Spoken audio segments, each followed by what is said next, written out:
Good afternoon, everybody, and welcome. We're here to talk about money, specifically whether investing it in cell-based meat is a good idea. So my name is Elaine Watson, and I edit a trade publication called Food Navigator USA. And obviously, I know absolutely nothing about making money, or I wouldn't be a trade journalist. But I'm enjoyed by an incredible panel of experts who hopefully who know a thing or two about backing the right horse. And so I hope we can all learn something from this session. So I'm going to talk to the panelists for about 40 minutes or so, and then for the last 10 minutes, I'd like really encourage everybody in the audience to go to slido.com, type in GFC18, and type in your questions, whether it's what makes the perfect pitch, what are the red flags for investors, or anything else that comes to mind. So without further ado, I'd like to introduce my wonderful panel. To my left, I have Ella Madej, who is founding partner of 50 Years, which is a VC fund that's invested in plant-based meat companies, including Seattle Food Tech, clean meat companies such as Memphis Meats, and another company that we're quite familiar with producing proteins via microbial fermentation, which is Geltor. Next up is John, I'm going to screw this up, John Melas-Kyriazi. It's perfect. From Spark Capital, who's invested in clean seafood company Wild Type. Further along, we have Mariana Saenko, principal at Khosla Ventures, which is invested in Impossible Foods and also Just, which has position in plants and clean meats as well. And last but not least, at the far end, we have our big food representative, Tom Mastrobuoni, Chief Financial Officer at Tyson Ventures, which is spreading its bets in the alternative proteins space by investing in a couple of clean meat companies, Future Meat Technologies in Israel and Memphis Meats, and also investing in Beyond Meat as well in the plant space. So hedging your bets there, Tom. So let's begin just by looking at the amount of money that's sloshing around in this space at the moment. John, let's start with you. I mean, are we in a kind of tulip fever situation here? Is everybody very excited? Is this a hot space? Are we seeing crazy valuations, or are people being fairly judicious and cautious? Yeah, I think, well, first of all, I think it's very early days in this industry. I think if you look at the amount of companies that have raised private funding, there's a number that have raised between $1 and $10 million, a very small handful that have raised more than $10 million. So I think if you look at this sort of aggregate funding that's come into this space, in total, it's probably many times less than the most recent round of funding for Bird, the scooter company. So there's, a $1 trillion kind of protein and meat market that folks are focused on addressing, and I think it's very, very early days. I do think that there's a chance that things start to snowball a little bit. There's, great technical progress that's being made. I think as companies get closer and closer to making a commercial impact in clean meat, we'll start to see more and more investment pour into the space. And my hope and our hope is that that funding comes commensurate with technical progress, which we really see as the key bottleneck to commercialization right now. Okay, so Mariana, I mean, is clean meat a smart investment? I mean, how would you characterize it? Is this kind of high risk, high reward? I guess the addressable market is potentially huge, but are there some red flags for investors?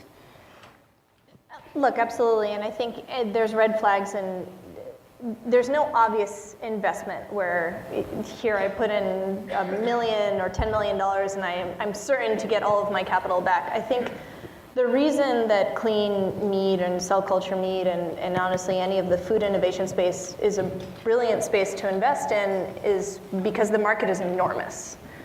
The reason it's potentially a very high risk investment is because it takes a lot of money. And as investors, we really, really like investments where a little bit of capital in carries you a long way. And that's a little bit hard to do in large process control systems. So I think to John's point, where I'm looking is not only what are the technical innovations that push the market forward, but what are the technical innovations that allow the next type of funding to come in, the mezzanine financing, the private equity dollars, the basically cheaper dollars, because we're expensive dollars, right? Our early dollars in cost a fair amount of equity. And if we really want to see this industry grow, we need to find a way to find basically cheaper sources of capital. And that is really the shift to where the technology needs to take us. Yeah, and just to quickly build on that, one thing that I like is these initial signs of food and meat companies like Tyson, as well as life sciences companies like Merck that are starting to get into the space too. I think it's the more the merrier in terms of different types of capital sources available. Yeah, I would just add to that, but we should still, just talking about the cell agriculture companies, there hasn't really that much money put into that space. I think it's still early and all, I don't think there's a reason to say we're in a bubble. We're all very excited about the potential for that technology, the underlying, there's been, Winston Churchill actually wrote about clean meat in 1931, which is why my partner Seth and I named our fund 50 years.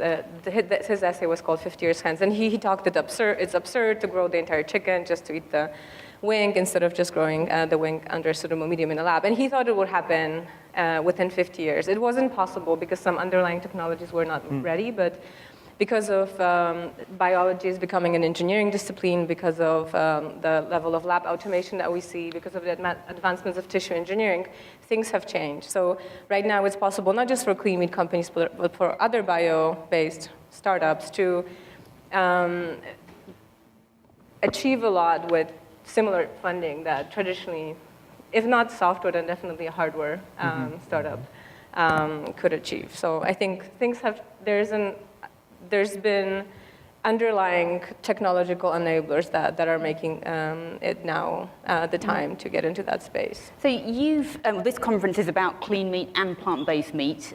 You've invested in both, as have others. How do you see them respectively as investment opportunities?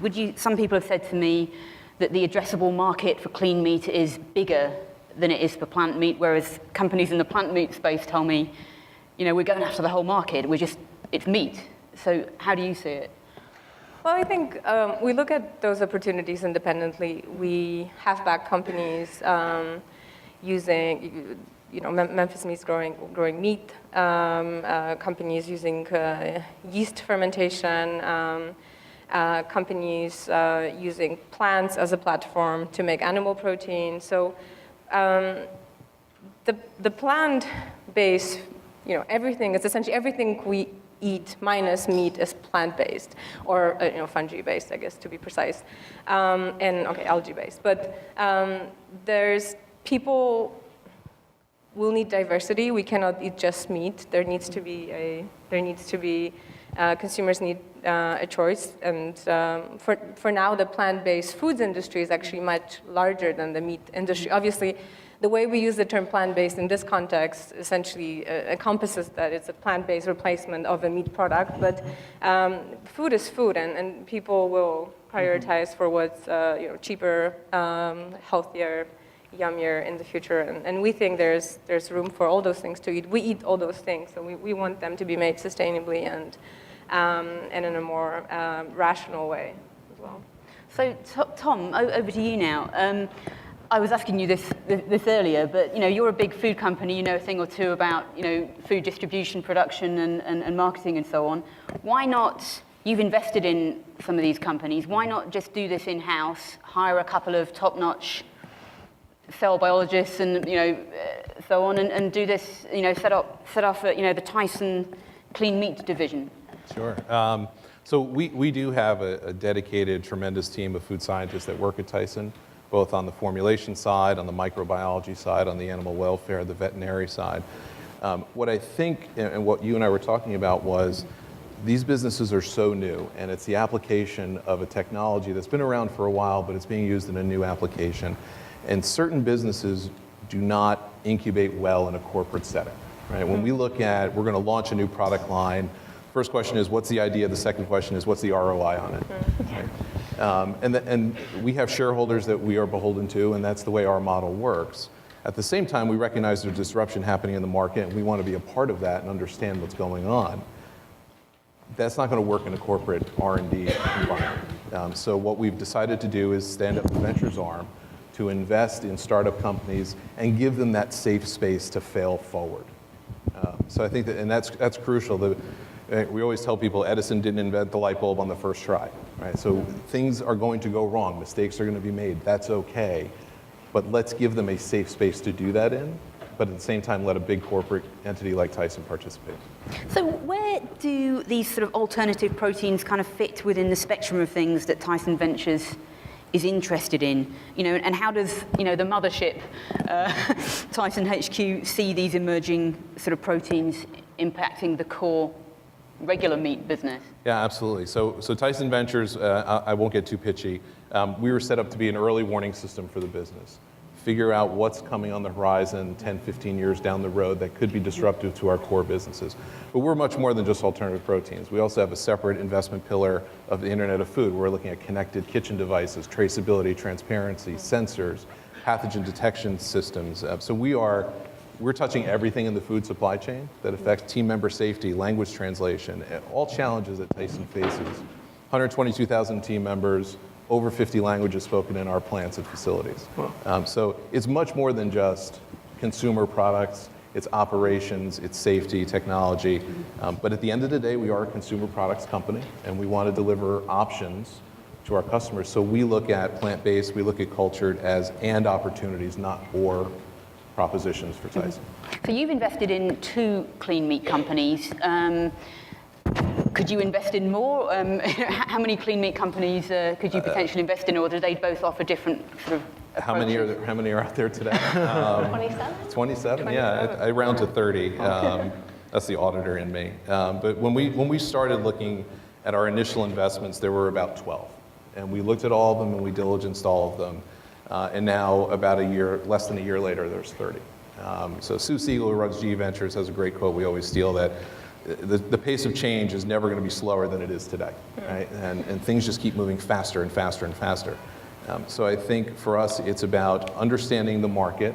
We always map the market when we find a new interesting company. And sometimes you find the better investment opportunity as a result of mapping the market. The first the first frog you kiss is not the one you end up walking down the aisle with. Sometimes you find someone else that's more interesting, better valuation, better team, better chemistry. Less frog-like. Less frog-like, yeah. I don't want to insult frogs. The frog lobby will have at me on Twitter. But We love frogs. I love all amphibians.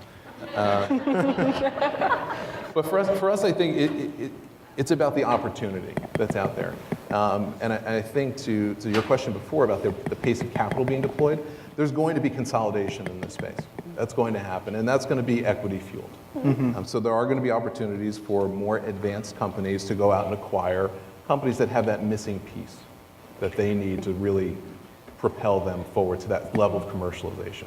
So to the other panelists, in terms of thinking about who you invest in and how many companies, is it a case I'm going to look at all of the 30 companies apparently out there, and I'm going to look at them all, vet them all, and pick the one I think is the winner, or I'm going to invest in a handful of them and spread my bets? Or how do you think about, maybe you start with John? Yeah, every firm does things differently. At Spark, it's kind of a combination of, bottoms up, which we think about as basically meeting amazing entrepreneurs and potentially falling in love with what they're doing. Mm-hmm. And then top down, more thesis oriented, mapping markets, seeing the different trends, looking at the different approaches. Mm-hmm. In our case with Wildtype, it was a little bit of both too. We had started looking into this market, met a bunch of companies, started learning, started spending time with GFI and exploring some of the interesting macro trends around what was going on. And then we met Justin and Arya and kind of fell in love with the team and the approach and how they were thinking it through. So, investing in an early stage company is it's definitely a combination of art and science, and a lot of it has to do with personality and finding a team that you really feel like has the capability of winning and doing something special. So it's hard to exactly pinpoint how a process like that works, but for us, we always try to understand the broader context around what's going on when we make an investment. How about you, Ella? So we started looking into what was then called in vitro meat in early 2015. I think we read about it before, but went to the first symposium on cultured meat in the Netherlands in 2015 and met the Memphis Meats team and toured Mark Post's lab and sort of got to know everyone in that space, and it was mostly scientists at that time. And really we're privileged that around that time we're just getting 50 years, the first fund, our first fund at the time, off the ground, and we could not be more thrilled to support Memphis Meats. The way we look at it now, being quite visible in the space and having backed a few companies in the food tech space, is that in addition to what you say, there's also always a question for a venture firm: are you making competitive bets? Right. And we like to see ourselves as extremely founder-friendly. We're entrepreneurs ourselves, and we want to be very close allies for the companies and make sure they don't have to sort of manage what they're telling us, so we can help them better. And I think we see ourselves playing that role. So we try to talk. We try to see what other companies bring to the table, but we want to make sure they're not competitive in the short term. And we like to communicate, we obviously are extremely serious about keeping all information confidential. But we like to know that things that are on our mind are respecting the portfolio founders who trusted in us and allowed us to invest in their company. So it's always a balance to walk, but if we in the case when there's a conflict of interest, we go with founder-friendly, not backing direct competitors. So how about Khosla Ventures? Because you guys invested in formerly Hampton Creek before, I guess, it got into the clean meat space. So how do you approach the clean meat space now?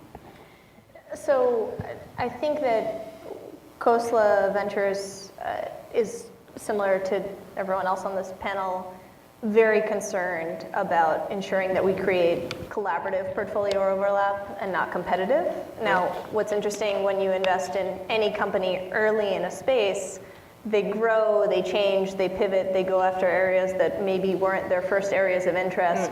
And it's very important to kind of stay in touch and in tabs with who are your portfolio companies, what directions are they taking, how do you best support them on their path without putting on blinders and saying, this is my one bet and this is the only thing I care about in this space. And so it's a fine line to walk, and it's not trivial. I would say that we have not gone and made another investment in kind of the meat-based area, but that's not a pedantic comment. We're not going to be exclusively, I think we exclusively support our companies to the best of our ability, and if there is a fundamental technology innovation enablement team that we think both is collaborative with the rest of the portfolio and brings something so fundamentally different to the market, we'll absolutely find a way in there. But we do that with eyes wide open, right? Every pitch we go into, we say, these are our companies, be well aware, don't share with us anything that you would feel particularly concerned about. And I think if you're open and honest and upfront with people, they know what they're getting. Mm-hmm. So what about the potential hurdles, aside from obvious technical challenges that face this community trying to sort of scale up? What about regulatory developments? We've heard a little bit about the turf war between the USDA and FDA, who's going to have jurisdiction.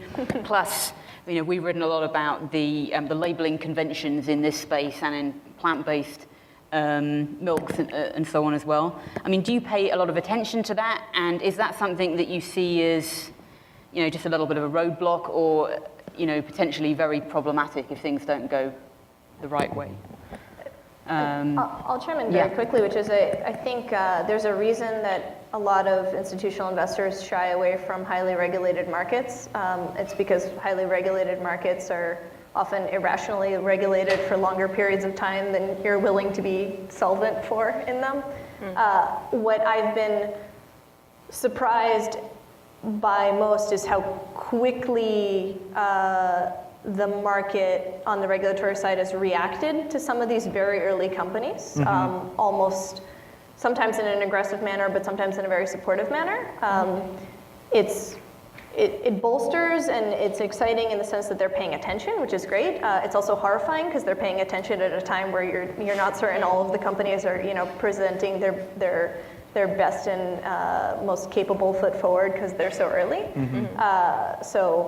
I wish almost that they hadn't been paying such close attention, but I think in the long run we'll be thankful that it started early. But I think maybe Tyson has a particularly... So we have some experience with regulation. You would hope so. as we say in North Jersey, a little bit. No, look, we are supportive, and the USDA and the FDA will figure this out. This is not the first time that two government agencies have to figure something out. How long that takes, I don't know. Do you have a preference, though? I mean, there's been this discussion about whether it starts off with a pre-market review of safety from the FDA and then post-market monitoring, or, from the USDA? So we're supportive of the proposal put forth jointly by Memphis Meats and NAMI around the USDA leading it. Obviously, there are pharmaceutical level components to this technology that the FDA is going to want to have their say in. I was down in DC on July 12th for the FDA hearing on it, and the first thing Director Gottlieb did was welcome the USDA folks to the meeting. So they are clearly talking about this. They're going to figure it out. And these companies are going to have to do what we have to do, which is adapt to the regulatory framework put in front of you. Do you have anything to say about it? No, I mostly agree with those remarks. I think it's great that the regulators are already cognizant of those technologies. It's going to take time before those companies are ready to get to the market, and time is also needed to get the right framework in place. So it's in the best interest of everyone that this is already happening. What about labeling conventions? Is it meat? Again, is that a situation that you're monitoring in terms of what's happening with the cattlemen's petition, but also what's happening in Missouri as well? You losing sleep over that, Tom, or not really? No, I'm not. I mean, it certainly fills my LinkedIn and Twitter feed a lot. But I think, again, the labeling is going to be driven by the regulation. So if I were these companies, my recommendation would be focus on your tech, focus on building your team, focus on getting to economies of scale where you can commercially compete so you can succeed. You're going to be handed a framework. You're going to be handed a series of labeling conventions that you're going to have to adhere to. Yeah. You can certainly be a part of that conversation, and we certainly welcome that. We obviously have conversations all the time around labeling for our products, so it's going to be no different. And there are plenty, and this is why an investment from a company like Tyson is really interesting for some of these companies, is we have that experience, right? We have teams of people on regulatory affairs and government relations this is all they do all day long. So we have those resources and we can be helpful in navigating that matrix. I was just going to add, the thing we think about, obviously there's a lot of questions around who's going to regulate and a really, I think, healthy kind of public debate around that right now. One thing we think about is, ultimately, if we build a product that consumers love and love to eat and love to buy, that goes such a long way. So I agree with the comment on, of course, you need to engage, and being a part of the discussion is so important. But ultimately, the companies that build wonderful products that are affordable and taste great, that consumers are demanding, I think that really is sort of the majority of the work that startups need to do right now in terms of focusing on that. And in terms of labeling, there's the sort of the cell-based meat. The fact that Missouri decided to sort of aggressively and preemptively regulate it, I don't think it has to be indicative of what other states will do. I do agree that consumers will decide. It's an interesting case. There's a lot of labeling changes happening in the plant-based milk alternatives, but it actually has been the case in the EU that I think for the last, 10 years in the EU, you could not, definitely in Poland, but I would think it's an EU regulation, you could not call plant soy milk. It's a soy beverage, right? It didn't change anything. People know what it is. You find it. Supermarkets have their own logic of how things sells. They placed it. I think supermarket placement is probably a bigger indicator of commercial sort of success than the exact name. I think consumers just figure it out. We have to trust in consumers. So I want to talk now, or ask you now, about how you vet clean meat companies, because I guess you can do the usual things that you would do, like look at the team and who they've assembled, have they attracted top talent, all that kind of thing. But what about assessing the technology? This is a completely new an emerging technology, and there's not a kind of 1-800 clean meat number, I guess you can call.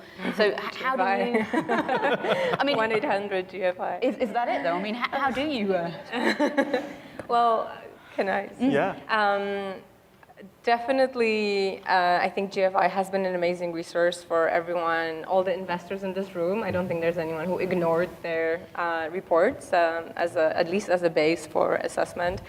We are, for the most, early stage investors here, so a lot of the assessment is on the team side, on their ability to attract top talent, on the, depending whether it's pre-seed or seed, have they showed that they can build something, or if they have a prototype of some sort, or if they have a plan of achieving it.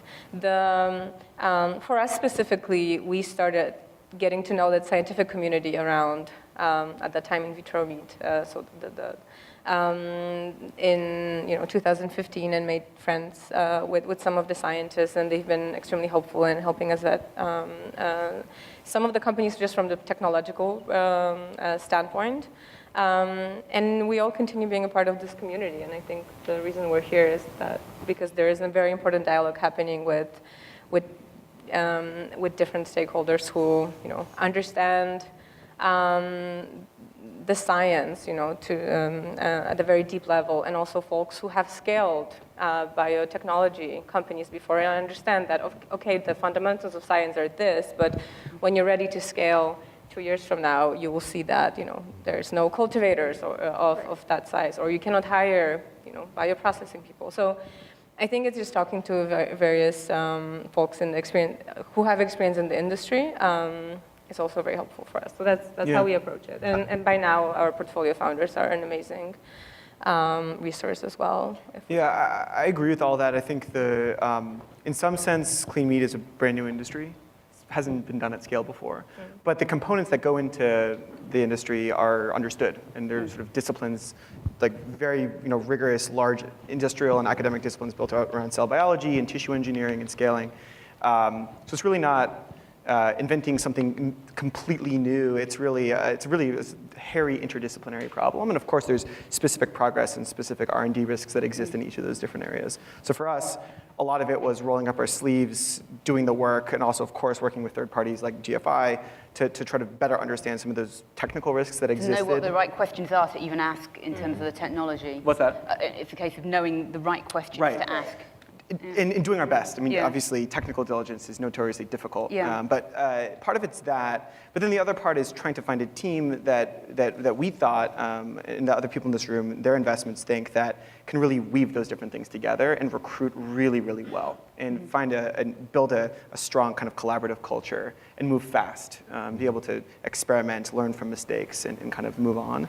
So I think it's partly a technical diligence issue, but it's really a kind of a team assessment issue, especially for seed and Series A stage investing, where companies aren't in market yet, there's no revenue, there's no financials to look at. It's really about, do we have the confidence that these people can kind of move really fast? Because it seems, just as a layperson kind of listening to a lot of these presentations in the audience, that a lot of companies have kind of nailed the pilot stage or the lab stage technology, but there still seems to be fairly fundamental questions about bringing the costs of the growth medium down, which if that is 80% of the cost, that's enormous. And then still discussions about scaffolding, which seems in some senses kind of theoretical. And how do you assess a company, not just that it can produce a great prototype, but that it has a scalable platform for producing this stuff in huge volumes? How about you, Mariana? All the light questions. I think we think about it on kind of two fronts. One, I think it's really important to have a prepared mind in the space and a deep technical bench, if not directly on your investment team in your broader network to tap into, mostly because you need to truly understand what are theoretical, unknown but discoverable problems versus what's just a pure engineering challenge versus what's an absolute flyer and we had no idea this was going to be a problem. The unknown unknowns. Right, and the reason that it's really valuable to figure out where you are on each of those questions is because that helps you determine where to help best support and then push your portfolio companies forward, right? If you don't have any technical understanding of the space, you might drive them up a wall chasing some pipe dream of a thing that's actually just crazy hard, way too expensive, and you're never going to manage it before you run out of money. And our job in a lot of ways is to ensure that the companies are on the right paths, that they prove sufficient milestones to then get subsequent funding and keep going. Right? It's like it's a trivial way to state the problem. So I think we look at it from A, how do we have a prepared mind so that we know how to best support and where to push and where to be patient, but then how do we get comfort around the team? And this is on two fronts. The first front, I've been incredibly, unbelievably impressed with the entrepreneurs in this space and the teams around them in the sense of addressing the regulatory aspects of this market. This is a market where I was very fearful that you were going to have a bunch of cowboys running crazy, and instead it's been a market that's been very mindful, very safety cautious, very thoughtful, and not only thoughtful about their own products, but how the entire market can be dragged down by some negative players. So I think just teams with high integrity are things that we look for, and two, teams that can attract talent, because the scaffolding problem is not obviously solved.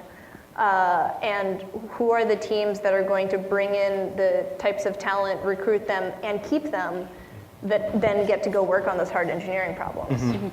So Tom, I was asking you about this earlier, whether clean meat companies are tech companies or whether they're food companies, and could you take a look at that? Well, I think it's going to be an evolution, right? I think right now they're technology companies. They're building new processes, or they're applying existing processes to do something different. Time will tell which ones pivot towards being a branded product, which ones pivot to being a private label business, and which ones stay technology businesses and license that technology to other people. I personally don't have a personal bias. I like diversified. I'm an investor at heart. I like diversified revenue channels. We talk to companies all the time who say, we want to only sell to Tyson. I'm like, that's great. I hate that because my job is to exit at a higher multiple. I'm very fortunate. I don't have to go raise money from LPs. As long as I deliver on our strategic alignment to the core business, I'm good to go. I also don't want to be a cost center for Tyson either. Right? I want to be a profit center. I want to generate returns so we can keep going out and doing these great things. So I want smart entrepreneurs. I want passionate entrepreneurs. I want people who are willing to pivot and listen. And to go back to the original question, I think for us, we're lucky that we have such a talented team of internal scientists that we can call up. We have resources at the University of Arkansas that we can leverage and really help us dive deep on the diligence side. And I think we surprised a few companies with how technically astute in the biology we actually were when we got our scientists on the phone. And Reese and I, my partner Reese Schroeder, we just kind of sat back and let them have at it. And those calls were rough, which was great, right? It's rough in a good way. Those are the best ones. Yeah, go ahead. So it does seem like at this stage, most of the companies in the cell-based meat are technology companies. They are overcoming, if not core sort of scientific, then at least engineering challenges, and they are developing a new, more rational way of growing the meat everyone wants to eat. But I guess to what you said, I mean, down the line, there will be direct-to-consumer brands. There's going to be there's going to be an industry that will not, and will be able to kind of maybe go one step away from tech and sort of give people the food they like to eat. But I think it's the same question, like, is Amazon an e-commerce company or is it a tech company? Yes. And the reason it's such a successful e-commerce company is because it has the tech at its core. And even if some of those companies, when they're ready to scale, move to, just larger scale cultivators and better distribution systems and whatnot, it's going to be powered by tech in one way or another, hardware, software systems. So I think the vertically integrated companies will remain tech companies, and even the brands, the more technology they're able to use, they're probably going to have better financial results, and they're going to do more and change the food system faster. This kind of brings me on to the question of IP, though, because a lot of people on the stage over the last couple of days have talked about, one clean meat company can't do everything, and it doesn't necessarily make sense to. Let's work with third parties that maybe specialize in growth medium. Let's work with the engineering guys. But if you're who has the IP, though? I mean, don't you need, if people are approaching you to pitch to you, do they need something that they're doing themselves in-house? And what would that look like? Yeah, I think it's very tricky to not be a full stack cultured meat company right now. Yeah. Not that you need to build all the equipment yourself and synthesize. There are certain aspects, of course, you're going to use third parties for.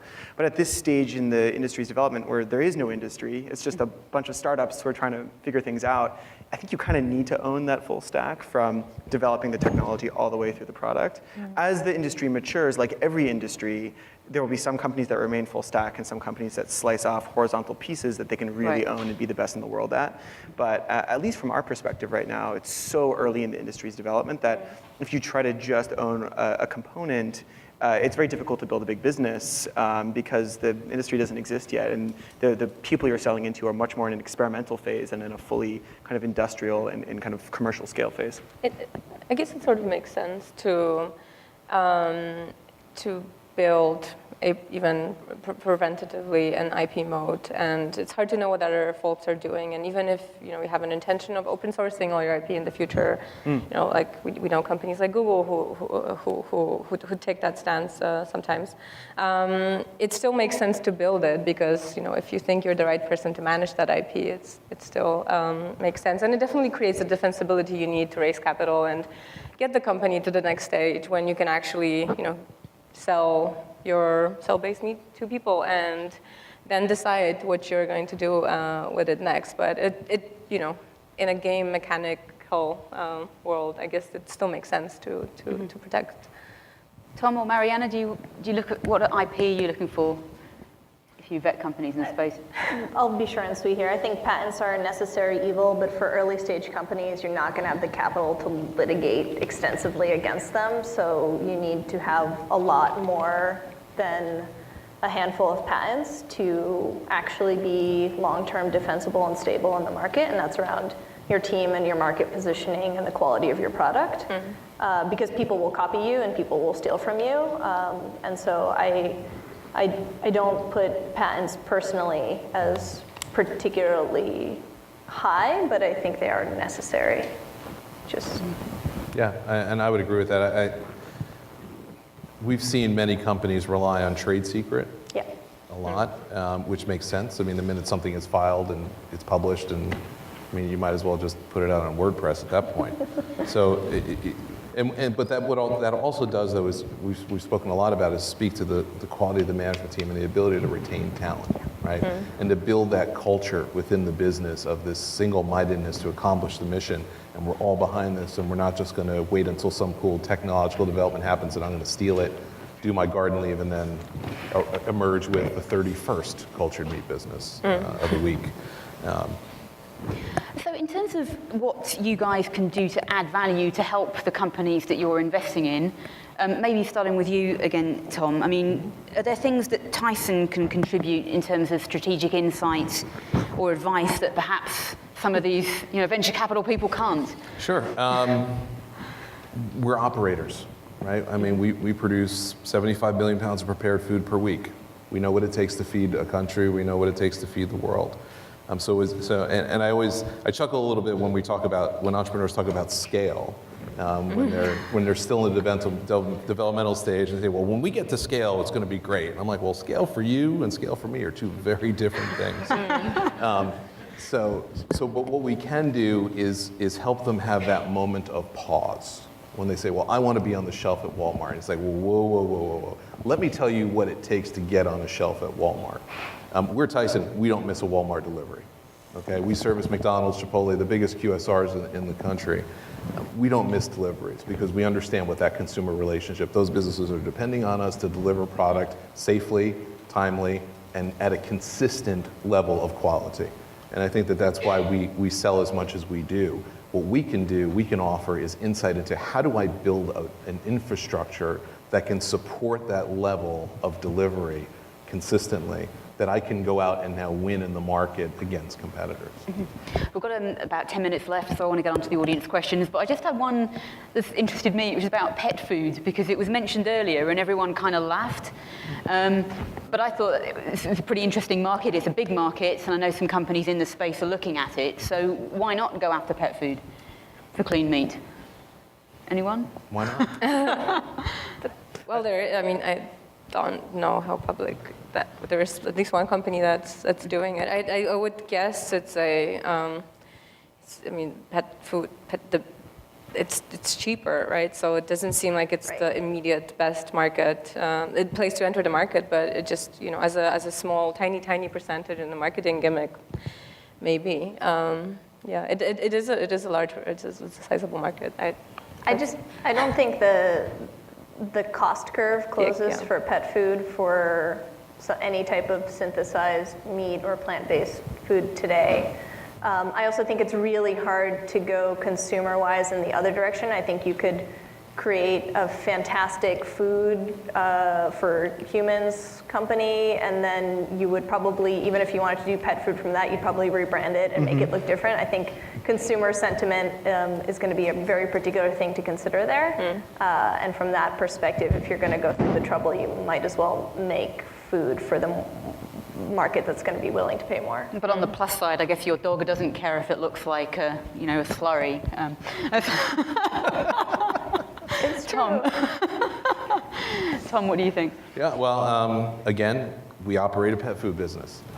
So I would say that for us, and it's consumer driven. So if I'm I'm a recovering pet owner, but my partner Reese has 2 dogs, and they eat as well as his family does. So if I am eating a plant-based diet or I am eating a cleaner label diet, as a pet owner, I'm probably more likely inclined to make that same choice for the animal that I consider to be part of my family. So why wouldn't we explore the options of including that in the mix? I don't know if it's going to be $1 billion business, but let's see what happens. I'm just looking at some of the questions. I've got my phone as well for Slido.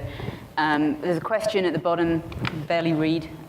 For venture capitalists focused on exit value, shouldn't IP portfolios be incredibly important? Why would trade secrets be considered acceptable? Well, it depends on why, how companies are being valued at exit. And I think that at least our point of view at Spark is we're investing in, a product company. And of course, IP matters. But product companies are typically valued based on demand for their products. So IP, as was discussed before, it's an important piece of the puzzle, but really the most important part is building a product that people love and want to buy. So, it's a balancing act, of course, and I think every company in the clean meat space is thinking through building an IP portfolio, and many of them are filing patents. But I don't think that we think that that's where the real enterprise value is created longer term. So there's a question here. Sorry, go ahead. I think it was more, or it still is more important for the more traditional sort of East Coast pharma and biotech and VC, because they're often IP is all you have, even at the time of exit. As I said, and also, we're early stage investors, so the patent portfolio at the stage that we invest in versus what it looks like at exit is so fundamentally different that. Yeah, and I would just add, trade secrets are IP. Right. Yeah, absolutely. They're just not publicly filed. You'll find out in the diligence, right? Yeah. And there were multiple kinds of patents. There are design patents and utility patents. And people say, well, I have 3,000 patents. But they're all for design and the color of the ribbon that goes in the package. I'm not going to invest based on that. But if I have a portfolio of trade secret IP, that's more interesting. Okay, so this is a question from Anonymous. Would the esteemed panel be willing to invest in a consortium of companies that share IP? I mean, that's a... Do we all inhale? Possibly. It does introduce... It does introduce Governance. it does introduce a big governance and team risk, and then, so it depends. And early stages is unclear how you. Definitely at the early stage, we've all encountered companies where there's a lot of people involved, but there's not much there. And usually for early stage investors, that's a huge red flag. So I don't know how you, conceptually, it's hard to imagine at the very early stage, a big group of people with very little, and what's the defensibility of that being a good investment. But we're in that business because we're open-minded. Yeah, I think we would all listen. Yeah. The hurdle might be very high. Yeah. So we have another question here, also an anonymous question. It's a similar question I had as well, asking about, do investors expect the transition from the beachhead markets to large-scale consumers to occur by leveraging existing distribution channels for existing meat? So, one of the questions I had, I guess, is related is about the different business models. Because I know Future Meat Technologies in Israel that you've invested in, they're looking at a more distributed model whereby you'd maybe send kind of starter materials, and then farmers or others would kind of grow them at a small scale on a distributed basis. Yeah, I think geography is going to dictate what happens in terms of that distribution. If you look at what does the protein industry in rural Africa look like vis-a-vis in the United States, they're very different. Those folks still need access to healthy protein. Maybe a distributed network of small bioreactors are better suited for areas that are infrastructurally challenged, whether it's an electrical grid or transportation logistics. We are spoiled rotten in the US with our transportation system, how quickly products can get from here to there. So I think geography is going to dictate a lot of that. I guess maybe the question was also asking, is it possible to do this without working or partnering with a big meat company? Absolutely not. Maybe not the right person to ask.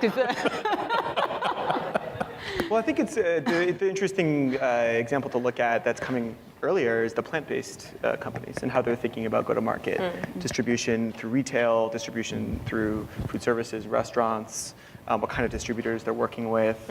I think there'll be a lot of interesting lessons learned there for the cultured meat companies where their products are coming online a few years later.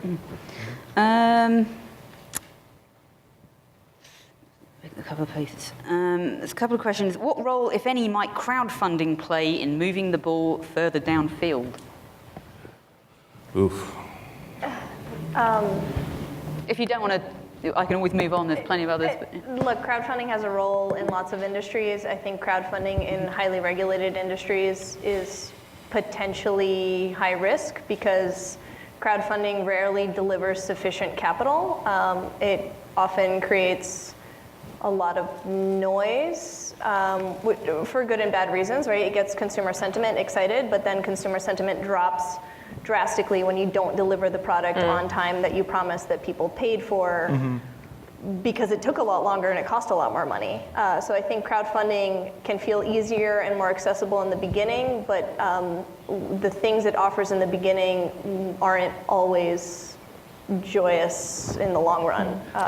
Because then you have to deal with a bunch of right? Versus we're reasonably patient. If you present to us an argument for why you've been achieving the milestones and why it's going to take longer and cost more money, we can understand that argument. And that's much harder to do when you have thousands of people waiting for the delivery of whatever widget you promised to build them. With that said, quickly, the idea of rallying communities around this, I think, is really important. We were talking before about the regulatory side. Yeah. So I love that idea. I love that part of it.